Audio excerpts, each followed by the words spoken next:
ఆర్థిక ఇబ్బందులతో సతమతమవుతున్న హస్తకళాకారులకు చేయూతనిచ్చేందుకు గాంధీ శిల్ప్ బజార్ 2001ను ఎన్టీఆర్ స్టేడియంలో ఏర్పాటు చేశామని తెలంగాణ రాష్ట్ర హస్తకళల అభివృద్ధి మేనేజింగ్ డైరెక్టర్ శైలజ రామయ్యర్ తెలిపారు. All India exhibition come sale of handicrafts and textiles ఆధ్వర్యంలో ఏర్పాటు చేసిన గాంధీ శిల్ప్ బజార్ 2001ను ఆమె ముఖ్య అతిథిగా హాజరై ప్రారంభించారు. వివిధ రాష్ట్రాల నుంచి వచ్చిన కళాకారులు స్టాల్స్ లో ఏర్పాటు చేసిన చేనేత ఉత్పత్తులను, హస్తకళలను ఆమె పరిశీలించారు. ఈ సందర్భంగా శైలజ రామయ్యర్ మాట్లాడుతూ కేంద్ర రాష్ట్ర ప్రభుత్వాలు హస్తకళలకు పూర్తి సహకారాన్ని అందించి ప్రోత్సహిస్తున్నాయని చెప్పారు. దీనిలో భాగంగా వివిధ ప్రాంతాల్లో ఎగ్జిబిషన్లు ఏర్పాటు చేయడంతో పాటు వారికి శిక్షణ ఇచ్చిన నాణ్యమైన ఉత్పత్తులు చేసేలా సహకారం అందిస్తుందన్నారు.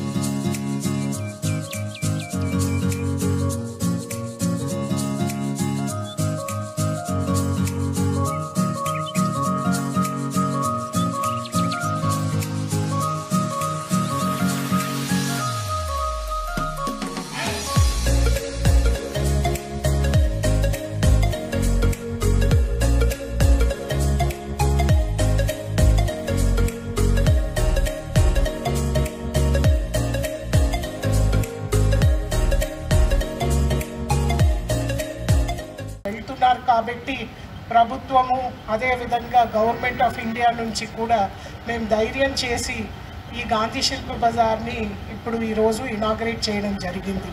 మరియు అయినా ఉన్నటువంటి కరోనా ప్రికాషన్స్ అన్నీ కూడా తీసుకోవాల్సినటువంటి అవసరం ఉంది కాబట్టి మీరు చూస్తున్నారు.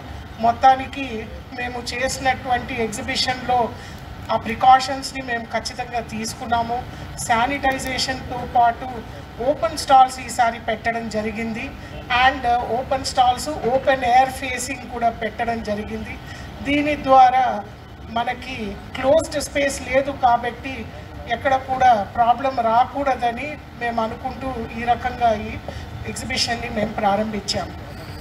తర్వాత హస్తకళాకారులు ఈ సంవత్సరం చాలా ఇబ్బంది పడ్డారు.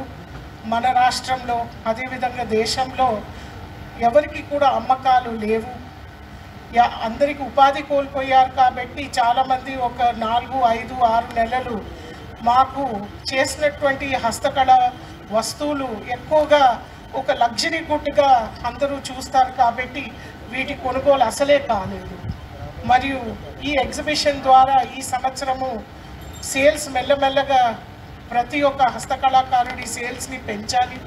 ఈ రకంగా మళ్ళీ ఒక్కసారి ఈ రంగంలో ఒక ఊపిరి పోయాలి అని ఒక తపనతోనే ఈ గాంధీ శిల్ప్ బజార్ ఈరోజు చేయడం జరిగింది. ఇక్కడ వచ్చినటువంటి పబ్లిక్ ముఖ్యంగా కొనే ప్రతి వస్తువు డైరెక్ట్గా ఆ హస్తకళాకారుడు దగ్గర నుంచి కొంటున్నారు కాబట్టి దీని ద్వారా ఆ హస్తకళకి మరి ఆ కళాకారుడికి ఇద్దరికి వాళ్ళు ఊపిరి ఇచ్చినట్టు, ఉపాధి పోసినట్టు ఉంటుంది. కాబట్టి హైదరాబాద్ వాసులందరూ కూడా ఖచ్చితంగా రావాలి, కొనుగోలు చేయాలి అని మేము కోరుకుంటున్నాము.